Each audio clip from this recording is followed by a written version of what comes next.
بسم اللہ الرحمن الرحیم۔ ناظرین السلام علیکم۔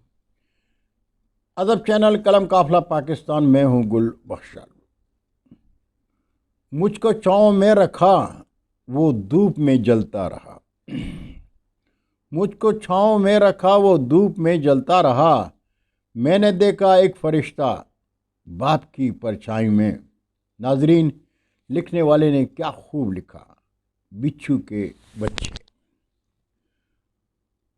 ناظرین، مادہ بچھو بچے پیدا کرنے کے بعد ان کو اپنے کمر پر بٹھا دیتی ہے اور یہ بچے اپنی ہی ماں کی کمر کا گوشت نوچ نوچ کر کھاتے ہیں۔ ماں طاقت رکھنے کے باوجود کچھ نہیں کہتی، اف تک نہیں کرتی، چپ چاپ درد سہتی رہتی ہے۔ بچے ماں کا گوشت کھاتے رہتے ہیں۔ جب ماں چلنے کے قابل نہیں رہتی تب بچے خود چلنے کے قابل ہو جاتے ہیں، جب تک ماں بھی مر جاتی ہے اور یہ بچے اپنی زندگی میں مگن ہو جاتے ہیں۔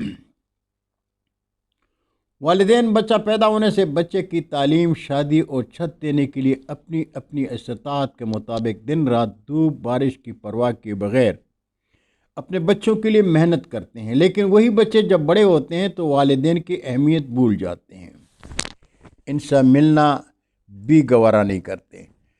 لیکن وہ نہیں جانتے کہ والدین کا دل دکھا کر کیا وہ سکھ اور چین کی زندگی بسر کریں گے؟ ہرگز نہیں۔ والدین تو بچوں سے محبت میں ان کو معاف کر دیں گے، لیکن جو اوپر والا ہے وہ رب کبھی ناانصافی نہیں کرتا۔ جس نے والدین کو عظیم درجہ دیا، اگر ماں کے پیروں تلے جنت ہے تو باپ جنت کا دروازہ۔ کاش آج کے بچے یہ جان لیں کہ یہ سوچ کے ماں باپ کی خدمت میں لگا ہوں، یہ سوچ کے ماں باپ کی خدمت میں لگا ہوں، اس پیڑ کا سایہ میرے بچوں کو ملے گا۔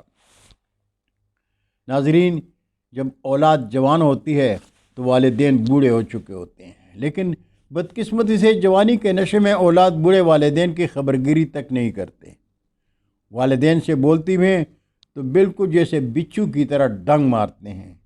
تو باپ سوچتا ہے، بچے میری انگلی تامے دھیرے دھیرے چلتے تھے، بچے میری انگلی تامے دھیرے دھیرے چلتے تھے، پھر وہ آگے دوڑ گئے، میں تنہا پیچھے چھوٹ گیا۔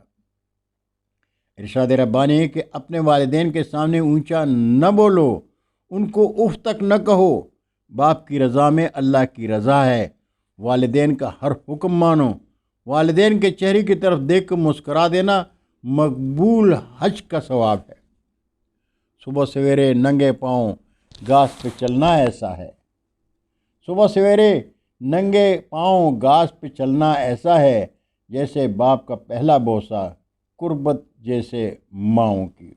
ناظرین، جانے یہ کس کی تحریر ہے جسے میں نے سنوارا اور آپ کے حضور پیش کر دیا؟ اس لیے کہ میں نے ہاتھوں سے بجھائی ہے دہکتی ہوئی آگ، میں نے ہاتھوں سے بجھائی ہے دہکتی ہوئی آگ، اپنے بچے کے کھلونوں کو بچانے کے لیے۔